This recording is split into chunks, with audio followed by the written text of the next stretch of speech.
प्रेक्षकांनो, काल आपण बघितलं होतं की अप्पू नेत्राच्या केबिनमध्ये आली, त्यांची भेट झाली. मग शशांक तिथे गेला. नेत्राने त्याला सांगितलं, अरे बाबा ती इथे आली वगैरे वगैरे, पण ती मला बघून शॉक का झाली? तिला तू सांगितलं नव्हतंस का रे? शशांकला आता अप्पूचं ते बोलणं आठवतंय आणि त्याच्या लक्षात आलं की तिला सगळं कळलंय. आता नेत्रा म्हणते, तिला सांगितलं नव्हतंस का तू? मला काहीतरी सांगायचं असतं, मग मी काहीतरी दुसरं सांगितलं असतं तिला. आता तिला सगळं खरं समजलंय. आता तू काय करशील? तर प्रेक्षकांनो, सॉरी टू से, पण आज मला अपूर्वाचं वागणं किंचितही आवडलेलं नाही. डोंट बी पर्सनल, पण तिने ना आज कानेटकरांना इमोशनल फूल बनवून टाकलंय प्रेक्षकांनो. म्हणजे कानेटकर चांगले आहेत या गोष्टीचा ती गैरफायदा घेते किंवा ती त्यांना गिल्टी प्रूव्ह करते असं वाटतंय. खरं तर एवढा मोठा इश्यू नाहीये, पण तो केला गेलाय. आता अप्पू घरी आली आहे रडत रडत. मानसीला सांगतेय की नेत्रा खडूसची बॉस आहे मानसीताई. ती मानसी एवढं छान समजवते प्रेक्षकांनो हिला. मानसी म्हणते, मला माहिती आहे अप्पू. तेव्हा हिला धक्का बसतो. ती म्हणते, वहिनी तुला कसं काय माहिती आहे? अगं पण नेत्राताईमुळे अमेय दादाला किती त्रास झाला. अमेय दादा लॉकअपमध्ये गेला नेत्राताईमुळे. ती परत आल्याचं ऐकून तू इतकी शांत कशी काय आहेस मानसी वहिनी?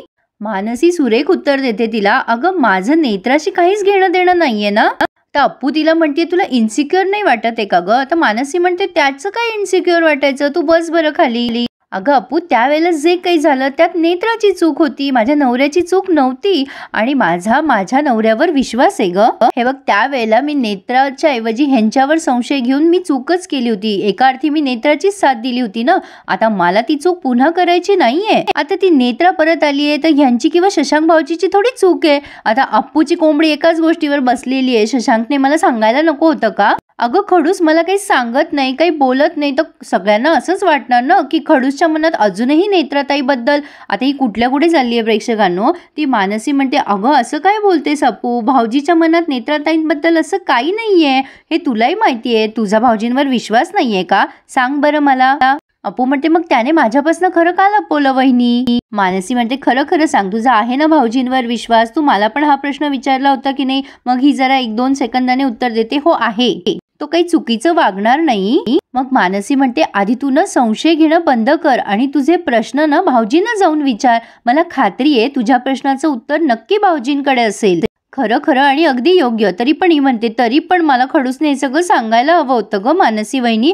घरात अजून कोणाकोणाला माहिती आहे? आता या मानसीला वाटतं कशाला हिच्याशी डोकं लावा, म्हणून ती म्हणते, अगं माझा कुकर तसाच राहिलाय, मी न पटकन येते हा कुकर बघून.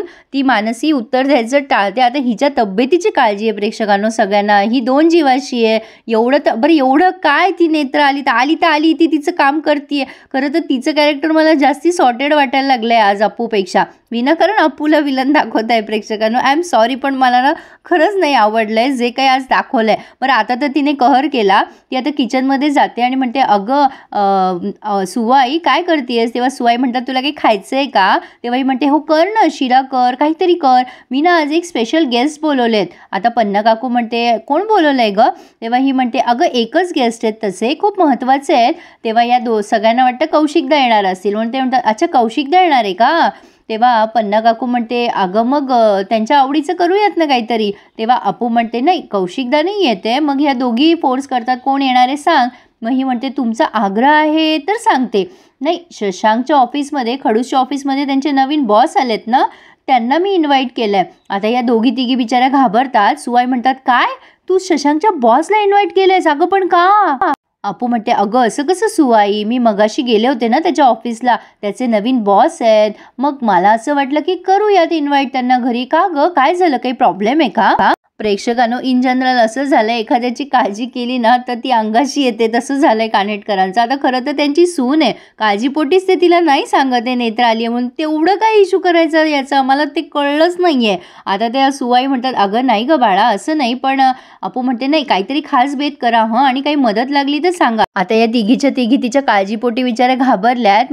माई म्हणतात, अगं बाई हिला कळलं का काय नेत्रा शशांकची बॉस आहे म्हणून? सुवाई म्हणतात, नाही माई, मगाशी आपण फोन केला तेव्हा सगळं अलबेल होतं ना, ही आपल्याशी हसून बोलत होती, नंतर कळलं तर नसेल ना हिला. आता माई म्हणतात, अगं शशांकने सांगितलं असतं आपल्याला. मला काय वाटतं त्या शशांकच्या डीन सरांना हिने बोलवलं असेल जेवायला.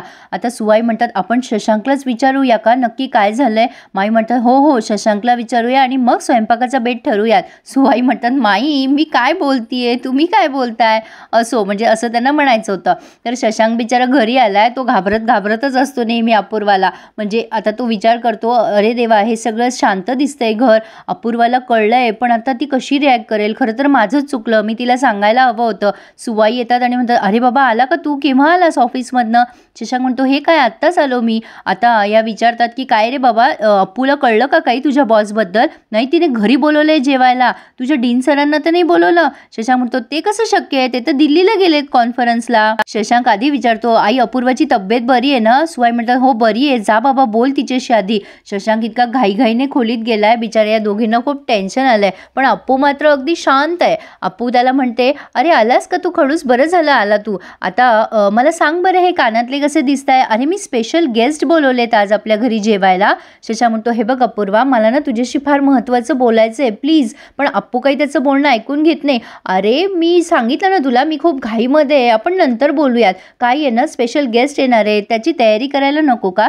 इकडे आता हे सगळेजण ओसरीत बसलेत. माई म्हणतात, अप्पू कोणाला बोलवलंय काय? काही सांगत पण नाहीये. आता हे सगळे बिचारे त्यांचेच तर्क लावताय. काय झालं असेल? तिला कळलं तर नसेल ना. शशांक तिला म्हणत असतो, अपूर्वा माझं ऐकून तरी घे गं, मला तुझ्याशी खूप महत्त्वाचं बोलायचं आहे. पण अप्पू त्याला म्हणते, अरे खडूस काय आहे ना, मेनू काय केलाय सुवाईने ते बघावं लागेल ना मला. मी आले सरक, मला खूप घाई आहे. प्रेक्षकांनो, असं नाही करायला पाहिजे. अरे तो नवरा आहे, त्याचं काही महत्त्व आहे की नाही विचारायचं का? त्याने आयुष्यभर सॉरी म्हणतच फिरावं? असो, पण आता बाहेर आल्यावर दादा काका विचारताय तिला, अगं अपूर्वा कोणाला बोलवलंयस तू? कोण येणार आहे? अजून आले नाही ते गेस्ट. आता लगेच अप्पू म्हणते, नाही गेस्ट कोण येणार आहे हे कदाचित खडूसला माहितीच असेल. आता लगेच या माई उठतात आणि म्हणतात, काय तू नेत्राला तर नाही बोलवलंस ना? अप्पू आता या सगळ्यांकडे बघते आणि म्हणते, अच्छा म्हणजे तुम्हा सगळ्यांना माहिती आहे तर नेत्राताई खडूसची बॉस आहे म्हणून, फक्त मला सोडून. सगळ्यांनी मुद्दाम लपवलं ना माझ्यापासून. आता शशांक म्हणतो, अगं अपूर्वा ऐक, कोणी असं मुद्दाम नाही केलंय गं. आता लगेच अप्पू म्हणते, अरे हो खरंच की, तू विसरला असशील ना मला सांगायचं. नाही बरोबर आहे, तू कामाच्या नादात विसरला असशील ना. घरी आल्यावर तू कामात असतोस ना, त्यामुळे विसरला असशील तू. नाही नेमकं तू फक्त मलाच सांगायचं विसरलास ना खडूस. या सुवाई जीव तोडून सांगत असतात, अगं अप्पू असं काही नाहीये, त्याने तुला सांगायचा प्रयत्न केला होता, तू जरा शांत हो ना, म्हणजे त्यालाही बोलता येईल. तेव्हा लगेच अप्पू म्हणते, शांत आहे मी सुवाई, एकदम शांत आहे. मी आधीची अप्पू असते ना तर त्याला ऑफिसमध्येच सुनावलं असतं, पण मी खूप शांत आहे. काहीच रिॲक्ट केलं नाही ग मी सुवाई. मला समजल्यानंतरही मी त्याला एक चान्स दिला होता ऑफिसमध्ये, पण तरी तो काहीच बोलला नाही. उलट त्याने मला ऑफिसमधनं घरी पाठवलं असं पटकन. शशांक म्हणतो, अगं अपूर्वा मला माहिती नव्हतं तू भेटलीयस नेत्राला, आणि माझी अजिबात इच्छा नव्हती ग तू नेत्राला भेटावंस म्हणून. अप्पू म्हणते, कशी असेल इच्छा? तुझी इच्छा नसेलच ना, कारण तुला तुझं खोटं समोर येऊच द्यायचं नव्हतं ना खडूस. आता शेवटी ते दादा काका म्हणतात, हे बघ अपूर्वा, ती गोष्ट त्याने तुझ्यापासून लपवली, त्याच्यासाठी काहीतरी ठोस कारण असेल ना. अहो दादा, मी तेच म्हणतेय. सुवाई शेवटी मध्ये बोलताय की अहो शशांकला बोलायची संधीच देत नाहीये ती, त्याला बोलू तर द्यात. आता लगेच ही बाबी आत्या त्या अप्पूची साईड घेते आणि म्हणते, शशांक अप्पूचं बरोबर आहे, अरे तू तिच्याशी बोलायला हवं होतं. नाही, तुमच्या दोघांमध्ये कम्युनिकेशन असायला हवं ना. तू बोलला असता तर तुमच्यात वाद झाले असते. म्हणजे असं लपवण्यामुळे तुमच्या सिक्रेट तर नसतं राहिलं ना, मिसकम्युनिकेशन मिसअंडरस्टँडिंग नसतं झालं रे. त्या माई बोलतात, अहो अंस त्यावेळेला परिस्थिती वेगळी होती हो. आता लगेच अप्पू म्हणते, प्रत्येक वेळेला परिस्थितीचं कारण सांगून आपण आपल्या चुका नेहमीच लपवतो नाही. तुम्ही सगळ्यांनी शिकवलं ना, नेहमी सगळं विश्वासात घेऊन सत्य सांगायचं, कधीच ते लपवायचं नाही. आणि हिने प्राचीच्या वेळेला लपवलं होतं सत्य, ते चाललं प्रेक्षकांनो, म्हणजे हे इन ब्रॅकेटमध्ये सांगतेय मी.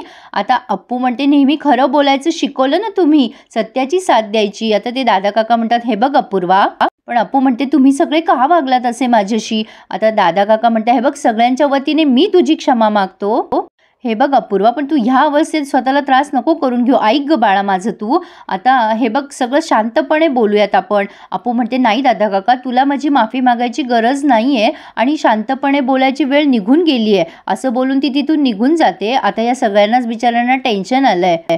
सुवाई म्हणतात, काय रे शशांक, खरंच काही बोलली होती का ती तुला? म्हणजे तिला कळलं होतं का तिथेच नेत्रा तुझी बॉस आहे म्हणून?